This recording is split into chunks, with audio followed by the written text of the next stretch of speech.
Mănăstire într-un picior, ghiți ciupercăcei. Păi, chifteluțe rumene și gustoase. Din ciuperci, bineînțeles.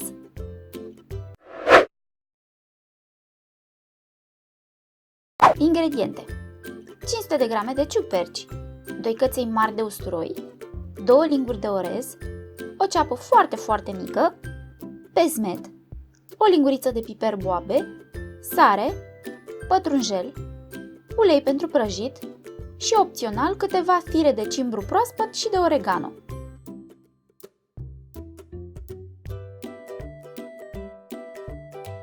Primul lucru pe care trebuie să-l facem este să punem orezul la fiert. Punem o cană de apă peste el, sare după gust și lăsăm să fiarbă mult, mai mult ca la pilaf, până bobul se păstuiește foarte ușor. Când e gata, îl strecurăm și îl dăm deoparte.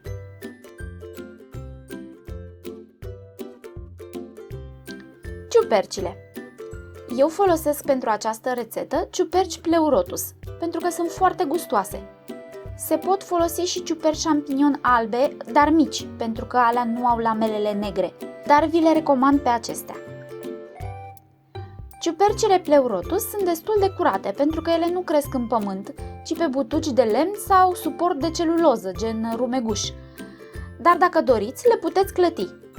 În general, trebuie evitată spălarea ciupercilor pentru că se înnegresc, dar dacă o faceți repede, fără să zăboviți și fix înainte să le gătiți, nu este nicio problemă, mai ales dacă trebuie fierte, ca în această rețetă. Peste ciuperci punem boabele de piper, cimbru și oregano. Ierburile proaspete se pot omite dacă nu le aveți. Punem apă peste ele cât să le cuprindă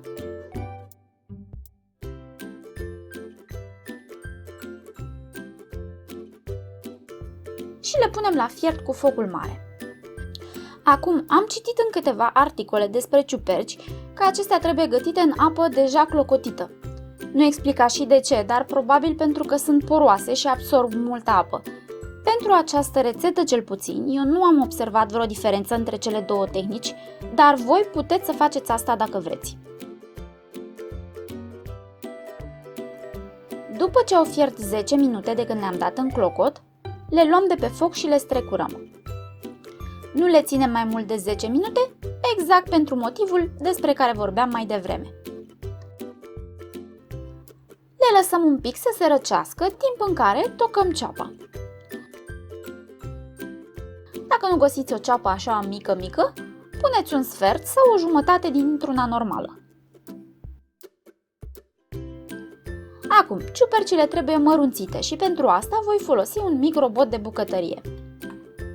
Trebuie să știți că piciorul la pleurotus este mult mai tare decât la șampinion și în mod normal se îndepărtează. Dar pentru că îl punem la blender, acum nu este nevoie. Nu se va simți în chiftele.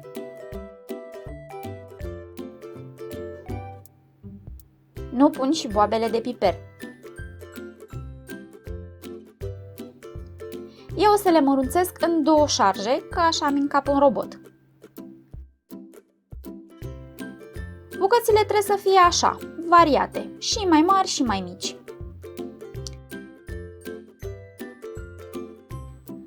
La șarja a doua voi pune în robot și orezul fiert. Aceasta este arma secretă a acestor chifteluțe, pentru că el leagă foarte bine compoziția, mult mai bine decât făina, cu care oricum nu sunt de acord pentru că mi se pare că rămâne crudă. Șarja asta o voi ține mai mult în robot ca să pasez bine orezul. Gata și asta. Acum adăugăm usturoiul trecut prin presă,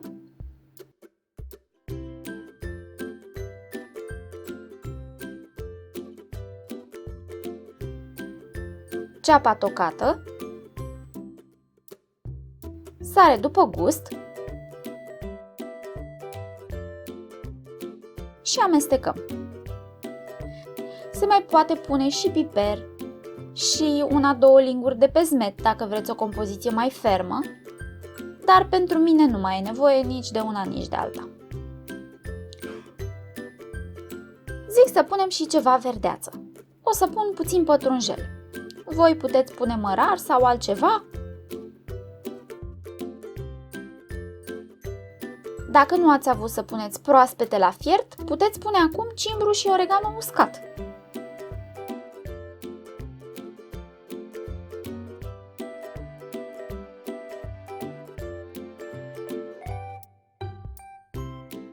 Compoziția este gata. Acum trebuie să modelăm chifteluțele. Ne ungem mâinile cu puțin ulei, luăm compoziție cu lingurița,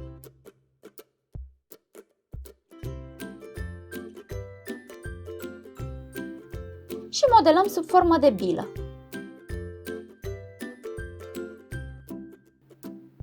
Apoi dăm prin pesmet.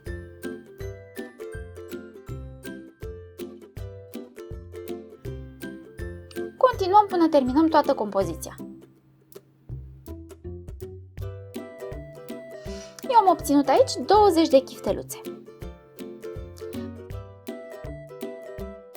Mai întâi am să pun câteva la cuptor ca să vedeți cum arată.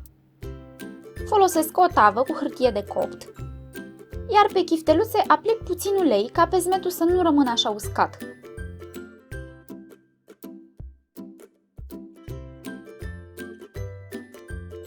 Le dau la cuptor la 190 de grade Celsius, în jur de 20-30 de minute sau până ce chifteluțele arată cam așa.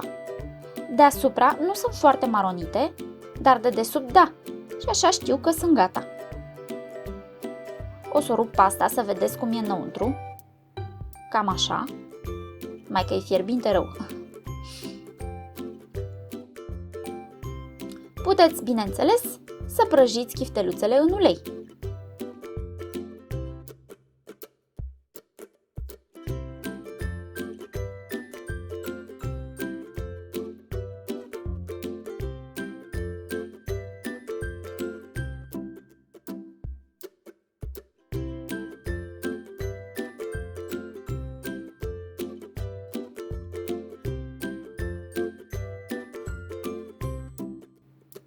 Gata, am terminat. Iată-le, chifteluțe delicioase de ciuperci. Puteți să le serviți ca aperitiv, alături de ketchup dulce sau picant, sau ca fel principal, cu piure de cartofi și sos de roșii. Sper să încercați rețeta mea. Pupici, numai bine, dragii mei!